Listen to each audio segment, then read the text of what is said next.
Right, delighted to welcome to the podcast now a writer and an expert, certainly in the theme of this particular episode of the podcast, author of, or co-author and editor of The Cello and the Nightingales, The Life of Beatrice Harrison, new book out now, Patricia Cleveland-Peck. Thank you for joining us. Pleasure. I'm happy to be here. Lovely. Well, thank you so much. I mean, who else could I speak to in this centenary moment of the Cello and the Nightingale? Because could you first of all tell us about your involvement in this in the past, the book, Yes, the radio play, certainly. and so Well, on? my involvement with the story is really personal because I came to it as a writer rather than as a musician, because I knew the family. I knew her two sisters. Beatrice had died about a year or so before I actually met them. But my husband and I, we were newly married and we rented a cottage on their estate and became very friendly with the two old ladies. And they often invited us to tea and to drinks. And we heard these stories about the Nightingales and about the music over the tea table. And at first we knew very little about it. We didn't know what the Nightingales were. We thought, is it an opera we've never heard of? So eventually I got into writing and I decided that these stories were too good to lose. So I had the idea of writing a book about the four sisters, because the four Harrison sisters were all very, very musical. Two violinists, a cellist, and a singer. And none of them married, all devoted to music, certainly in their younger years. So I was going to write this book, but in doing the research with Margaret Harrison, the sister, the youngest sister, who was then, I suppose, in her 70s, they never threw anything away, which is absolute bliss to a biographer. Everything was there. I don't know what biographers are going to do in the future with emails and things, but we had laundry lists, we had concert programs, we had letters. And eventually, out in the stables in a box, we found the manuscript that Beatrice herself had tried to write at the end of her life. Wow. And of course, this was absolute gold dust, because immediately I looked at it, I thought, this is her voice. I don't want to incorporate this into my book. I want to make this her book. And that's what I did. But she had written it from memory. She hadn't consulted all the many concert programs and got it all in the right order. So I spent time reorganizing it into years and so on. And eventually I was approached by people via the Delia Society to get it published. And it came out with John Murray.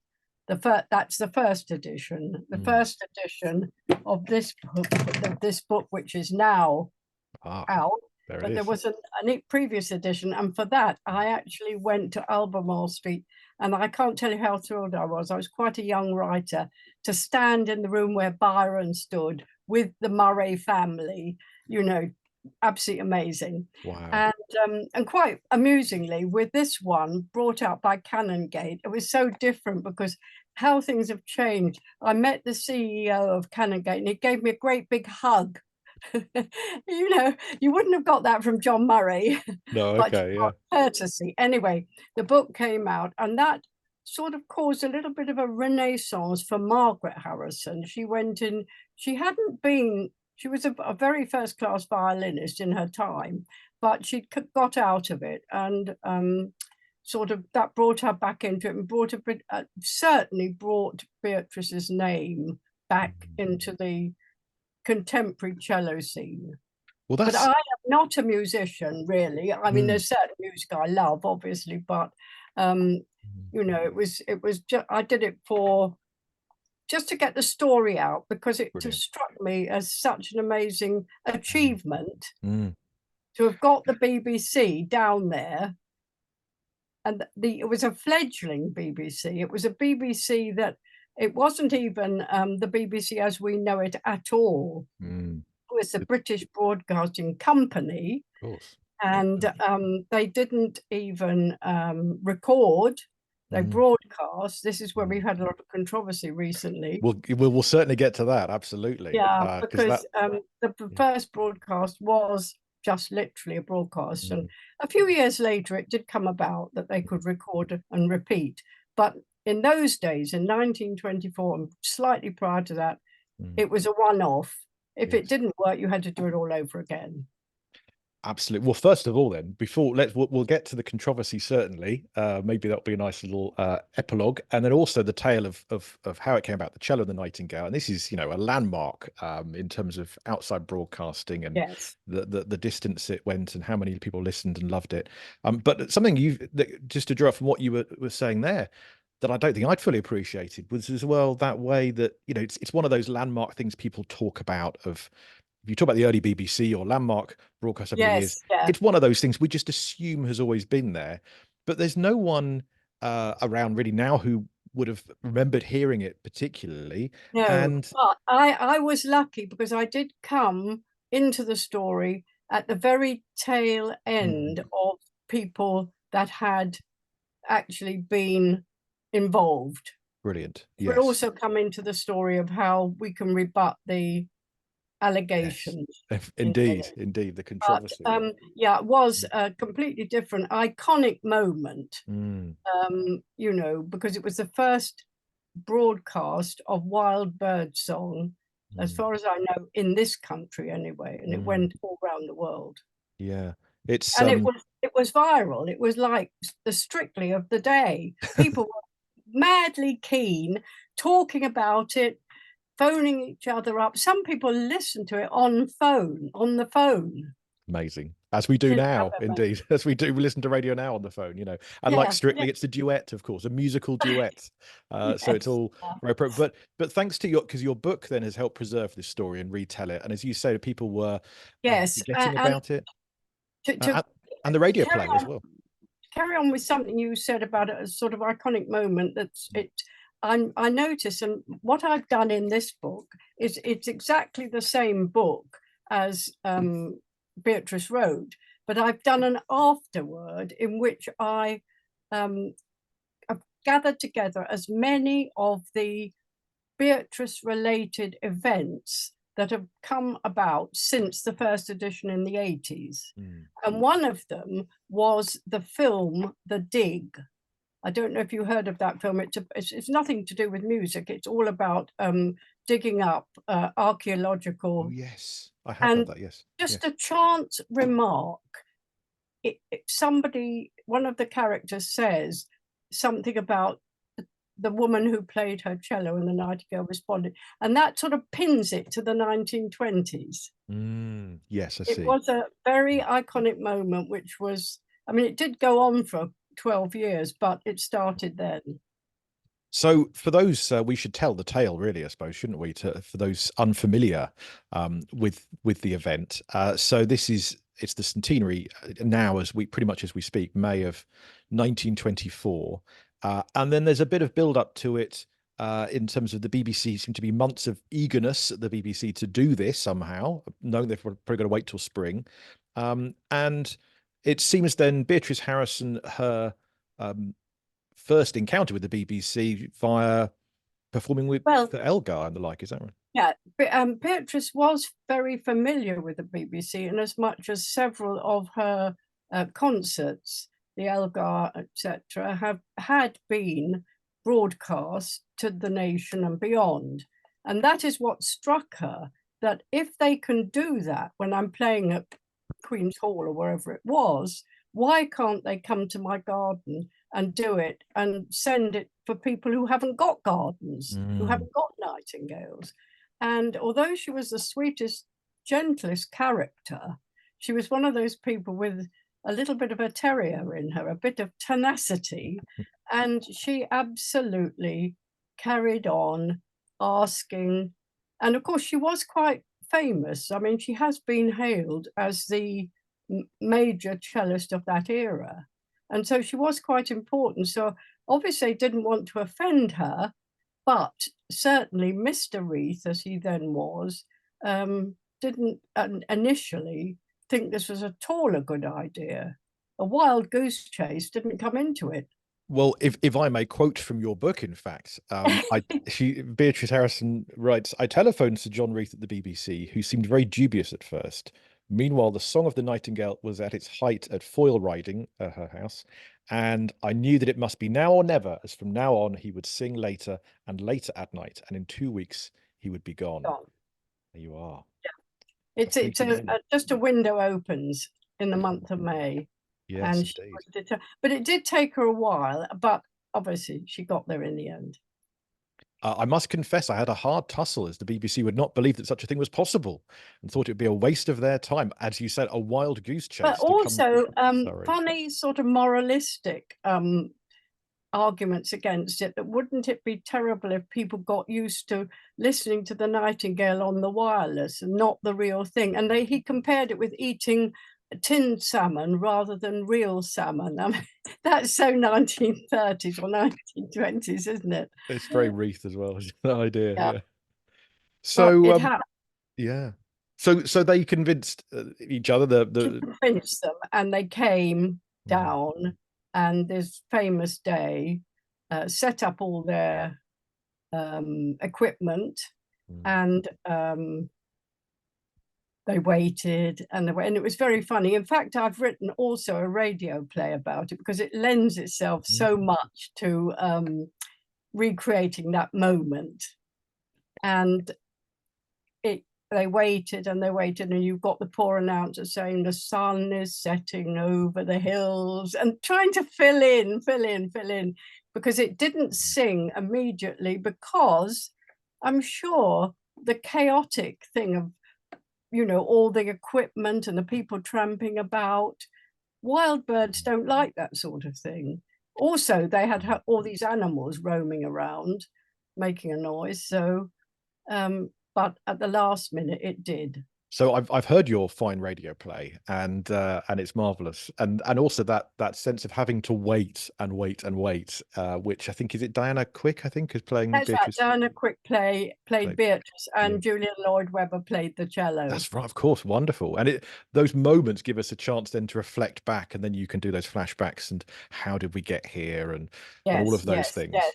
And to show her determination even as a child, and that she was a little bit occasionally a naughty girl, although you wouldn't have thought so.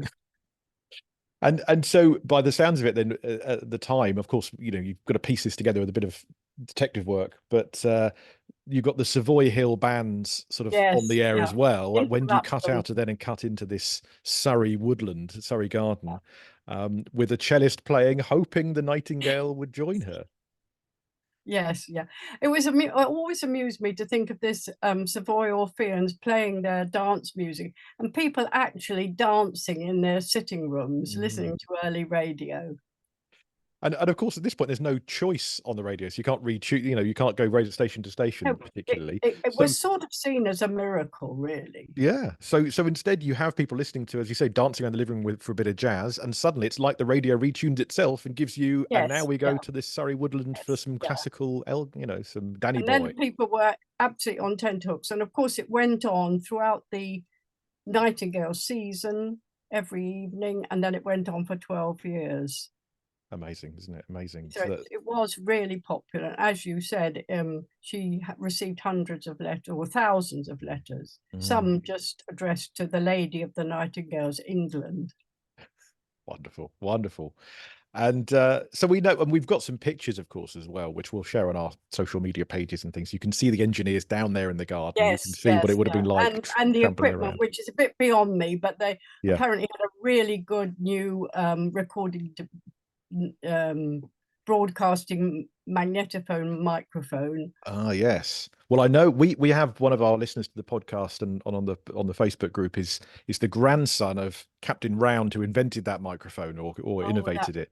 And he's very eager that, you know, this, quite right too, this centenary moment is yet another moment that his grandfather created something. I mean, there's a lot of technology, early technology. In fact, I have also just written, because I write children's books as well, I've just written a slightly fictionalized version for children to be a picture book of this event. And I've got a character. Now, this is coming back to how I sort of know that the fake business it was not true, because I met this guy who was very, very old, and this was in the 80s, and he was very, very old then, and he'd been there as a boy on the eve of the recording and when it was done. And because he was keen on early radio, he had been allowed to help lay the cables and everything. And he said to me, there was no woman hiding in the bushes.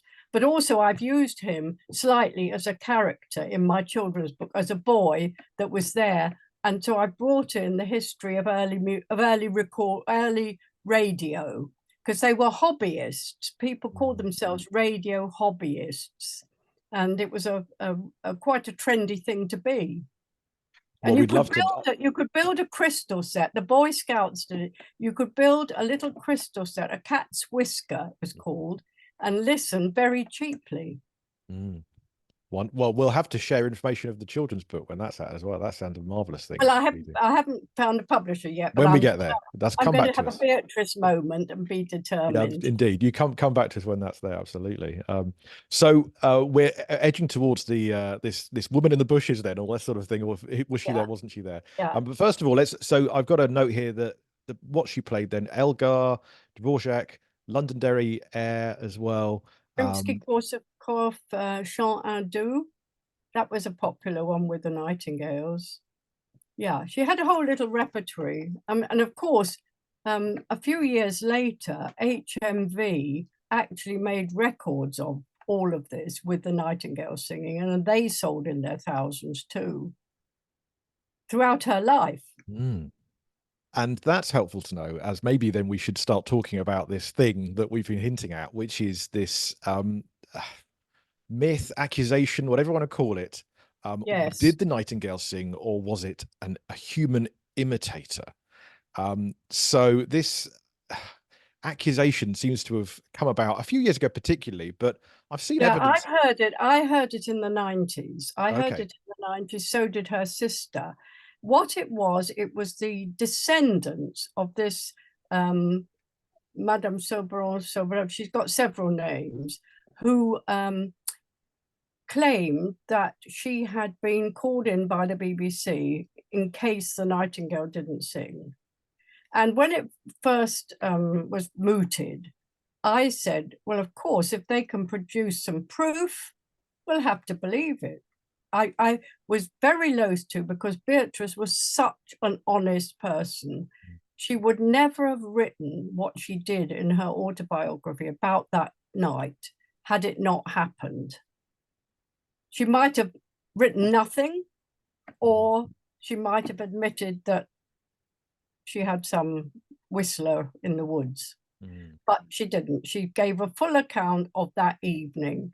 And rather than believe somebody who could produce no proof, I mean, the BBC doesn't employ people without some sort of documentation. Had they produced an invoice or a letter or a commission to this Madame Soberon, okay, I would have believed it, but nothing was forthcoming.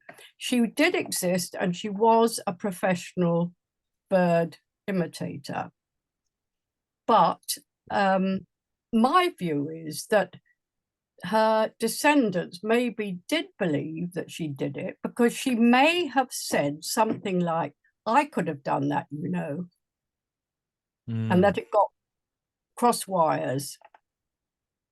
Yeah, it's interesting. I found this there's a 1933 article from Popular Wireless magazine with a photograph of wiring up the garden.